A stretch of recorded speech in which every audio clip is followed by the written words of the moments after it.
welcome to FinextraTV. I'm Madhvi Sonia and we're here at EBAday in Copenhagen.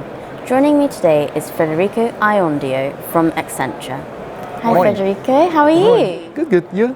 Lovely, thank you. So today we're going to be talking about agentic commerce.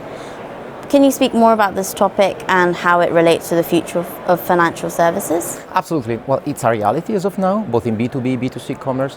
And from a payment and financial services perspective, we estimated that up to 30% of payment transactions could route through Agentic in the near future, let's say in 5 years, which means roughly 3 trillion transactions in volumes.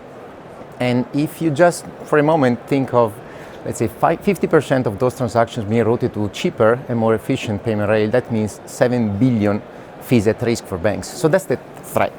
But then there's an opportunity here because actually this is exactly the core business of banks and payment service providers, because making payments invisible, more customized and more, let's say, efficient for customers is basically the core business of any single payment provider. So the idea is to have more invisible payments, which means more visible trust.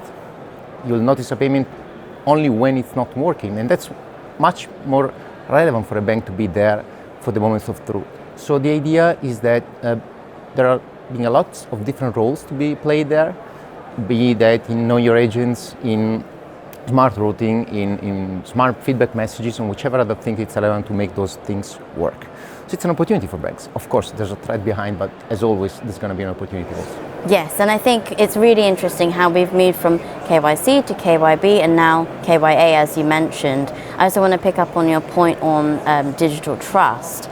How does agentic commerce link to the topic of digital identity? How can you do all of these things while still remaining secure? Well, digital identity is we do believe it's the only way to make trust scalable in the agentic world. So the idea is that you're going to have, let's say, just think of how difficult it could be to keep a relevant Know Your Agent and Know Your Customer in an age of deepfakes and agent personification and all those things. So the idea is to have something that is, again, scalable and interoperable across actors. Here, there's a big challenge because in the past, usually banks have kept this as a secret within their own systems and tools. Now, thanks also to regulation in Europe, we have UDI regulation and the wallet initiative. Everything is becoming, let's say, standardized much more, which again can be a threat for banks because they used to keep identity as one of the core anchors of let's say, ownership of clients. That's disappearing to a certain point, but at the same time is making these things relevant and always on across the world for all customers and agents. So that's an opportunity again. Yeah, and how does the convergence of DeFi and TradFi work? Well, again, here we see a big point because there is a convergence between old money, so be it commercial bank money, instant payments, account-to-account payments, or APMs, or whichever other card payment rails you might think of, with new money. And again, we see two levels of interoperability at stake here. One is internal within banks and payment service providers, because there is a blurred line between what is defined as a payment instrument and what is defined as an investment asset.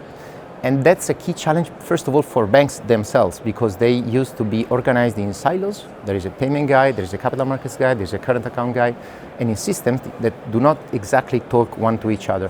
And once this is solved, then you have the market interoperability thing. Here, again, regulators are quite helping that out across the world with the BIS and the Bank of European Central Bank, trying with this Pontes and Appian initiative, make, let's say, instant settlement interoperable across instruments.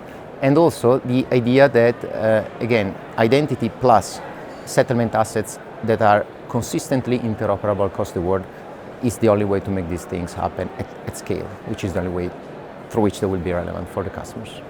You really can't avoid having that interoperability conversation. Thank you so much for joining us, Federico. Thank you for inviting me.